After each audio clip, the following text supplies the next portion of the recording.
Corona virus کیا ہے؟ چمگادڑوں میں کئی قسم کے وائرس پائے جاتے ہیں۔ موجودہ کرونا وائرس ان میں سے ایک ہے۔ یہ وائرس چین کے شہر ووہان سے شروع ہوا ہے۔ اس شہر کی مارکیٹ میں جنگلی جانور فروخت کیے جاتے تھے، جہاں سے یہ وائرس پھیلنا شروع ہوا اور اب تقریباً دنیا بھر میں پھیل چکا ہے۔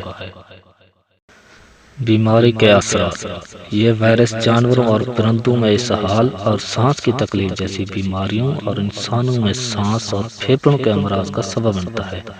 عموماً اس کے اثرات معمولی ہوتے ہیں، لیکن بعض اوقات کسی غیر معمولی صورتحال میں مہلک بھی ہو جاتے ہیں، جیسا کہ آج کل ہو رہا ہے۔ کرونا وائرس نظام تنفس کے علاوہ نظام ہضم کو بھی متاثر کرتا ہے اور بعض اوقات آنت اور معدے کا نمونیا ہو جاتا ہے۔ متاثرہ لوگوں کو زکام، گلا خراب، سر درد اور بخار کی علامت ہوتی ہیں۔ پھیپھڑوں میں انفیکشن زیادہ ہونے کی صورت میں سانس رک جاتی ہے، مصنوعی تنفس دینا پڑتا ہے، اس لیے یہ میڈیکل ایمرجنسی بن جاتی ہے۔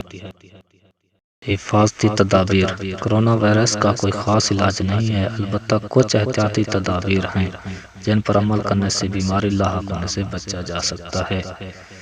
جسمانی اور روحانی صفائی کا خیال رکھیں۔ صابن سے ہاتھ دھوئیں، گندے ہاتھوں سے ناک، آنکھ اور منہ کو مت چھوئیں۔ کھانسی یا چھینک آنے پر منہ کو ٹشو سے ڈھانپ کر رکھیں اور ٹشو کو مناسب طریقے سے تلف کریں۔ گوشت اور انڈوں کو صحیح طریقے سے پکائیں۔ بیمار جانور خصوصاً اسہال کی شکایت والے جانوروں کا گوشت نہ کھائیں۔ جو لوگ وبا سے متاثرہ علاقوں میں ہیں وہ علاقہ چھوڑ کر نہ جائیں اور باہر والے لوگ وہاں نہ آئیں۔ یہ نبوی تعلیم ہے۔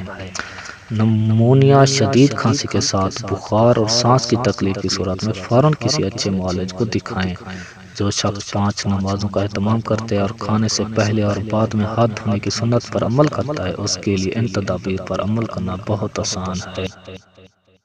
روحانی تدابیر اور دعائیں: حفاظتی تدابیر کے ساتھ ساتھ روحانی تدابیر پر بھی عمل کریں۔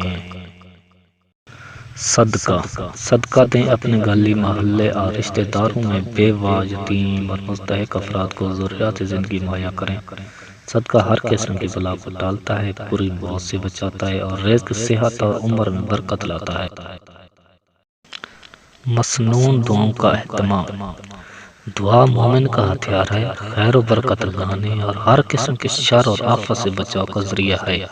ہر قسم کی موذی بیماری سے بچنے کے لیے یہ دعا مانگا کریں اور دیگر موذی امراض سے حفاظت کی جامع دعا صبح شام 3 مرتبہ یہ پڑھیے: اللہم عافنی فی بدنی، اللہم عافنی فی سمعی، اللہم عافنی فی بصری، لا الہ الا انت۔ اے اللہ میرے جسم میں صحت و عافیت عطا فرمائیے۔ اے اللہ میری قوت سماعت میں عافیت سلامتی عطا فرمائیے۔ اے اللہ میری قوت بینائی میں صحت و عافیت عطا فرمائیے۔ آپ کے سوا کوئی معبود نہیں۔ دوستو، میرا یوٹیوب چینل آئی کے انٹرٹینمنٹ سبسکرائب کرنا مت بھولیے۔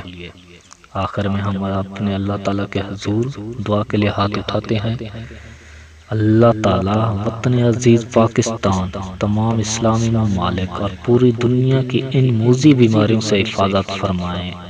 اپنی پاک اور حلال نعمتوں کو ہمارے لیے مرغوب فرما کر ہر قسم کے حرام اور خبیث کی نفرت ہمارے دلوں میں بٹھا دیں۔ آمین ثم آمین۔